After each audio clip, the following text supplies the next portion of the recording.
Mabaho ka, ikaw yung panganay. Ano ba yan mga anak? Huwag kayong masyadong malikot at aba, 10:00 na ng gabi. Matulog na kayo. Patulugin nyo na yung tita Errol nyo. Maaga pa yan bukas. Errol, pasensya ka na ha. Ganyan talaga yung mga anak ko hanggat hindi napapagod. Hindi yan matutulog. Pero maya-maya naman makakatulog na yan. Pasensya ka na rin at isa lang tong kwarto ng apartment ha. Ito lang ang kaya ng asawa ko. Saka tingnan mo nga, 3 itong anak namin. Kailangan pa naming magtiis na sa Maynila siya nagtatrabaho pero hindi rin naman sapat ang kinikita niya bilang construction worker doon. Naku ate, huwag ka pong mag-alala. Hindi naman din po ko maselan, saka sobrang saya ko nga po na pumayag kayo ng asawa mo na makitira kami dito ni Rodney. Hindi rin po naging madali yung pakikipagsapalaran namin sa Maynila. Ang laki rin ang nautang ni Rodney na pangpuhunan dun sa itinayo namin na karinderya sa Maynila. Pero ang tumal talaga ng kita tapos pagod pa kami laging dalawa. Alam ko, lahat naman ay mayroong karanasan na natatalo. Saka maganda nga niyan ay hindi kayo sumuko ni Rodney. O tingnan mo. Sa vulcanizing pala siya magkakaroon ng kahit paunti-unti ay kumikita naman at nakakabayad na rin sa utang niyo. Basta lagi niyong tatandaan yung sinumpaan niyo sa kasal sa harap ng Diyos na sa hirap at ginhawa ay magkasama kayo. Salamat po ate sa pagpapalakas mo ng loob sa amin. Malaking tulong at tipid na pinatira niyo kami dito. Ayaw lang din ni Rodney na doon ako magstay sa vulcanizing shop dahil nga tabi ng kalsada yon at hindi daw ako makakatulog. Ay nako, nakaligtas ka nga sa ingay ng mga sasakyan. Hindi ka naman nakiligtas dito sa ingay ng mga pamangkin mo. Pasensya ka na talaga. Ate, ano ka ba? Wala pong problema sa amin ni Rodney yun. Sige po, matulog na po ako at maaga pa ako bukas. Yung almusal mo, Errol, at baon mo sa trabaho, initin mo na lang ha. At mga 7:00 pa ako gigising. Sige, good night. Good night, ate. Wow! Anong okasyon at dinala mo ako dito sa fast food ha? Ikaw, asawa ko, huwag mong sabihin sa akin na may kasalanan ka. Kayo talagang mga babae. Kapag hindi kayo nilalabas, sinasabi nyo hindi kayo mahal. Tapos kapag nilalabas kayo, pag-iisipan nyo na may kasalanan kami. Hey, saan pa ako lulusot, asawa ko? Bawal ba kitang ilabas kasi gusto ko lang? Oo na, sige na. Alam ko naman na mahal mo ko. Salamat dito ha. Oh, kumusta ka pala sa trabaho? Nasa-short pa ba yung pera sa kaha mo? Maging alisto ka dapat sa pagkukwenta at pagsusukli. Lalo na't napakaraming manggagancho ngayon. Grabe ang mga tao ngayon. Gagawin ng lahat makapanlamang lang sa kapwa. Bago lang din naman kasi sa akin yung pagkakahera. Saka ayun, hindi talaga maiwasan na minsan kulang. Kaya nakakalungkot din bawas pa yun sa sahod ko. Alam mo mahal, yung panganay ni ate, si Risa, best in math yun. 9 years old lang yun ha. Baka kailangan mong magpa-tutor sa kanya para hindi ka namamali ng bilang. Daig ka pa ng 9 years old. Ikaw talaga? Ang lakas mong Alaska, asawa ko. Pasalamat ka, love kita. Sandali, maiba ako. Kamusta na pala yung utang natin? Nasa kalahati na ba tayo nang nababayad? Naku, asawa ko, wala pa tayo sa kalahati. Parang yung tubo nga lang yung nababayaran natin. Hayaan mo, makakabayad din tayo.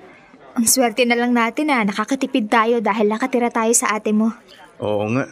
Saka gusto ko rin na makabayad tayo sa utang. Para naman magkaroon na tayo ng anak. 29 ka na. At ang sabi sa akin ni ate, mahirap na daw magbuntis kapag pumalo ka na ng 30. Ha? Hindi naman. Bakit meron yung nagbubuntis ng 30 pataas? Yung iba nga kahit 40. Ang Diyos ang may kakayahang magbigay niyan. Saka hanggat hindi pa tayo nakakabayad ng utang, mainam na wag muna talaga tayong magplano na magkaroon ng anak. Pero pansin ko lang ha, hindi ko alam kung swerte lang ba tayo kasi wala naman tayong ginagawang paraan para makaiwas tayo na magkaroon ng anak. Pero mabuti at hindi tayo nakakabuo. Hindi rin kasi siguro talaga tama ang panahon para bumuo tayo ng pamilya. Hindi pa tayo nakakaahon, Rodney. Pasensya ka na, asawa ko ha. Ang pangako ko sa'yo, bibigyan kita ng maginhawang buhay pero unang subok ko pa lang, nabigo na agad kita. Tapos, nabaon pa tayo sa utang. Imbis na magsimula tayo sa zero, sa negative pa. Parte talaga yan ng buhay, ang pagkatalo. Mahal kita, asawa ko. At palagi akong nandito nakaalalay sa'yo sa hirap at ginhawa. Alam ko, at tiyak akong darating din ang panahon para sa atin. Makakaahon din tayo. At balang araw, magkakaroon tayo ng pamilya. Napakaswerte ko talaga sa asawa ko. Pakis nga. Sobrang swerte ko. Mahal na mahal kita, asawa ko. Mahal na mahal din kita.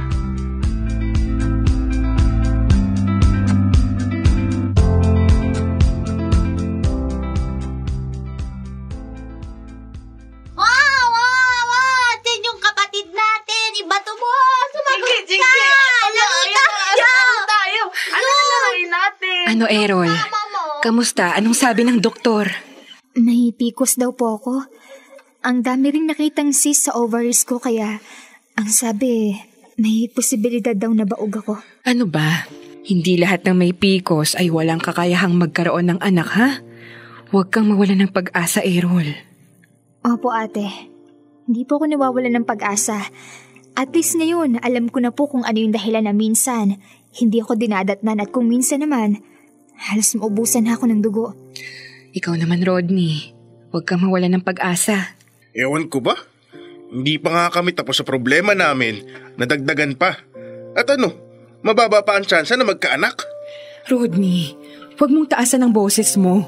Saka naiintindihan ko na hindi madali pero kailangan mong maging matatag para sa asawa mo. Huwag kang mag-alala, asawa ko. Susundin ko lahat ng sinasabi ng doktor.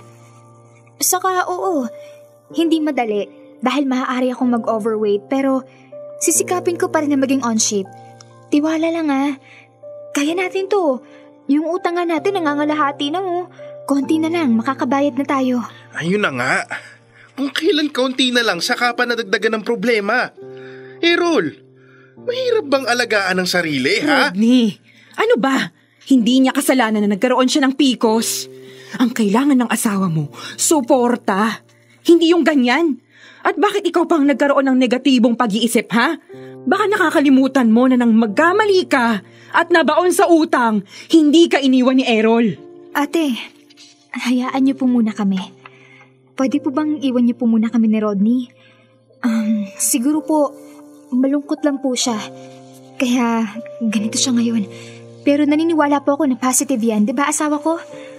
Sige, maiwan ko muna kayo, ha? Opo, tara. Mga anak, tara lumabas muna tayo. Mahal po. Kaya natin to Payakap nga asawa ko. Kaya pala walang nabubuo. Ibig sabihin, baog ka. Asawa ko, huwag mo naman akong pagsalitaan ng ganito. Hindi ako sanay. Hindi ganito ang gusto kong buhay, Errol. Ayaw ko sa taong hindi marunong magpahalaga ng sarili. At isa pa, hindi ako kayang bigyan ng anak. Huwag kang mawalan ng pag-asa. Saka magpapagaling naman ako. Siguraduhin mo lang. Huwag ka nang dumagdag pa sa problema ko. Balik na ako sa shop. Sige, asawa ko. Ingat ka.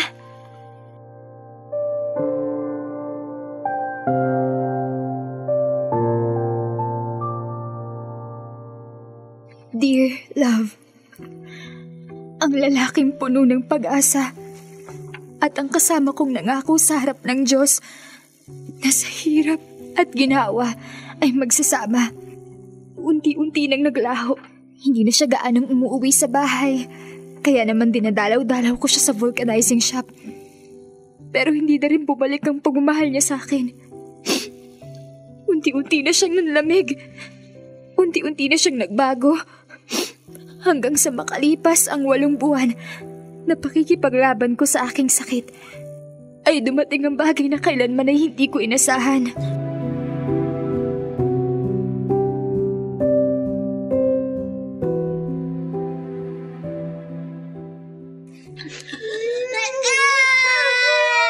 Itapon to lahat!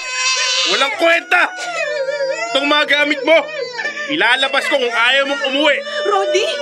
Rodney, ano ba? Bakit mo pinapauwi si Errol? Ano to?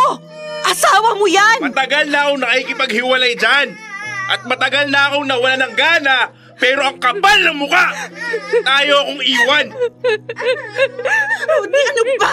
Asawa mo si Ria! Kasal kayo, baka nakakalimutan mo! Pwe!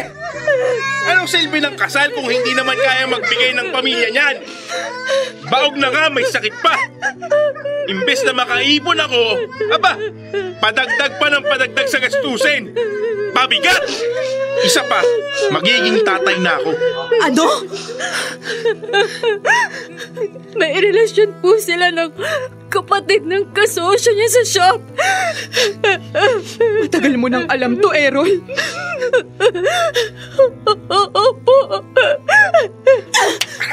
Ang kapal ang mukha mo, Rodney! Kasalanan to sa Diyos! Napakalaking kasalanan nito! Alam mo naman na gusto kong magkapamilya noon pa, ate. Hindi naman niya ako kayang bigyan nun. Hindi ka marunong magmahal. Napakamakasarili mo! Ate, please. Tulungan mo akong makauwi sa probinsya namin. Please, iuwi mo po ako sa palay. O sige, kung yan yung makakapagpalubag ng loob mo, ako na ang humihingi ng sorry sa'yo, Errol. Patawarin mo ako.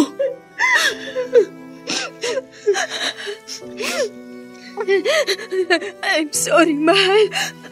Kung hindi ko maibibigay ang gusto mo, tandaan mo na mahal kita at palagi kong ipagdarasal na palagi kong masaya.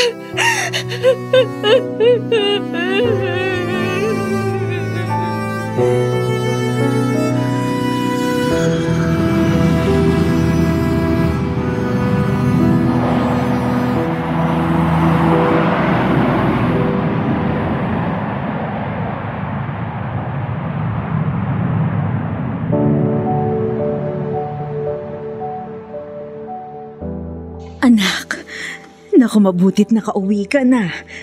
Miss na kita. Nakong bunso ko. Nay, ayun, si ate hindi pa sumabay sa akin umuwi. Hindi pa kasi tapos yung klase ng mga anak niya. Okay lang yun. Ang mahalaga sa akin ay ligtas ka. Kumusta ka? Okay ka lang? Totoo bang sinabi ng ate mo sa akin na may manliligaw ka na raw? Naku, si ate talaga. Naku, Nay. Ayoko muna. Aba anak, 7 taon ka nang nagtatrabaho sa Taiwan. Puro na lang ba trabaho ang aatupagin mo? Mabuting at gumaling-galing ka na. Maayos ng kalusugan mo. Nay, kasal pa rin po ako. Huwag mong sabihin sa akin na mahal mo pa rin yung animal na yon. O baka may kontak pa kayo sa isa't isa, ha? Alam kong alam mo na iniwan siya ng kabit niya matapos makapanganak. Ayun, kinarma, single dad, at hindi pa rin nakakaahon. Mas maganda pang ang buhay mo kaysa ron. Ma, hindi na nga ako nakikibalita. Tapos ikaw pala tong may alam. Hindi po ako masaya sa mga narinig ko tungkol sa dati kong asawa. Basta anak, pinaaalalahanan kita na wag kang babalik dun sa lalaking yon, ha? Eh ano kung kasal kayo? Kaya gusto kong maipasa na yung divorce na yan. Nay, masaya na po ako sa buhay ko ngayon. Andyan ka. Andyan si ate, mga pamangkin ko, mga kaibigan ko, at pinakahigit ay mahal ko po ang sarili ko. Hindi naman po palaging mahanap ang pag-ibig sa ibang tao. Pamilya, yan ang pinakamagandang regalo sa akin ng Diyos. Kayo yun.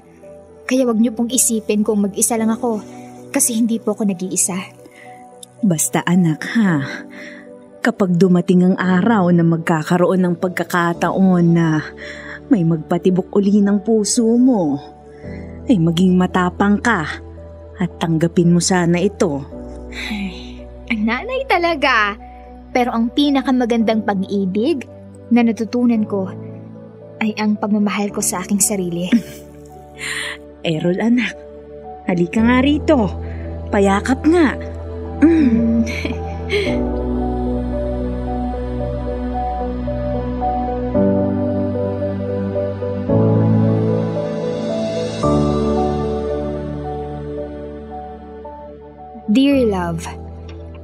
man maganda ang aking naging alaala nang ako ay ikasal sa lalaking aking pinakamamahal, ay natagpuan ko naman ang aking sarili. Mas natutunan kong pahalagahan ang aking buhay, maging positibo at palagi pa rin nagpapasalamat sa Diyos anuman ang mangyari, maganda man o may pagsubok, dahil walang pinakahihigit na pag-ibig kung hindi ang pag-ibig mo sa iyong sarili.